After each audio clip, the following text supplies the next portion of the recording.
Di luhur aya pejabat, kusaha disebut pejabat, ku rakyat. Ayeuna nyaralon jadi pejabat, eureun rakyat tong nyoblos jadi moal.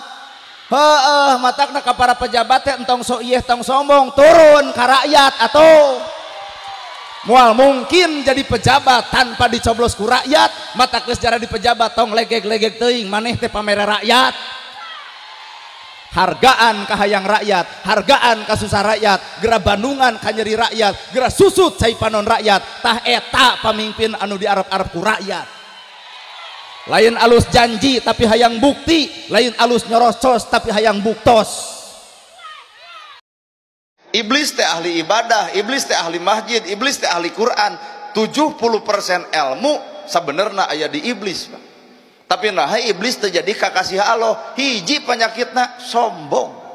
Nu paling paur urang, tahajud henteu, duha tara, kana Quran henteu, ke masjid jarang, ai sombong ti bareto. Bawa-bawa iblis teh ieu guruna tuh. Palebah mana kuring jeung ibu biasa, ibu ngahargaan kuring sabenerna lantaran Allah nutupan aib kuring.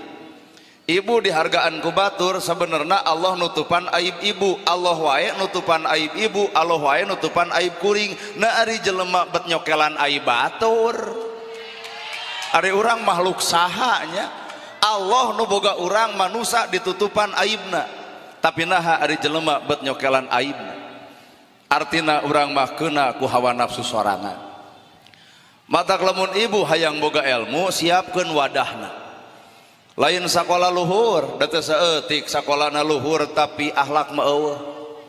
Berarti ilmu mah lain dina sakola luhur.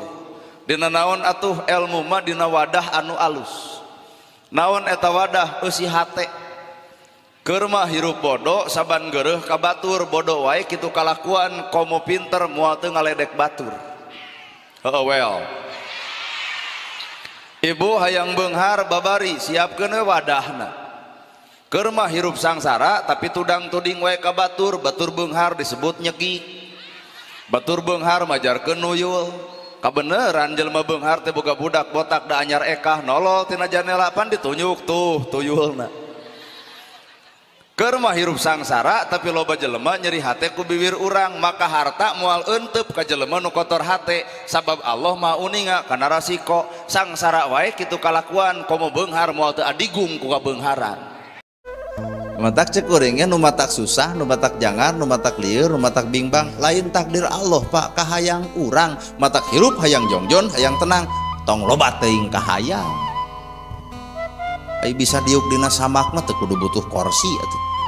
Da kursi mah lain kahayang, da kursi mah lain pangabutuh kahayang. Keur naon kursi loba ai bujur bisul. Ya bener ya. Imah lega lain pangabutuh, imah lega mah kahayang. Hayang cenah urang nyeun imah sing lega, keur naon hayang? Da bubutuhna mah ukur diuk, ukur dina ukuran sakumaha. Kulem ukuran 2 meter 1 meter. Nah make jeung hayang lega-lega teuing. Tah mata kalau disebut qanaah teh narimakeun kana perkara anu geus kajadian, nu geus nyata dumasar tina syariat agama. Matak bersyukur we tuluy. Ya.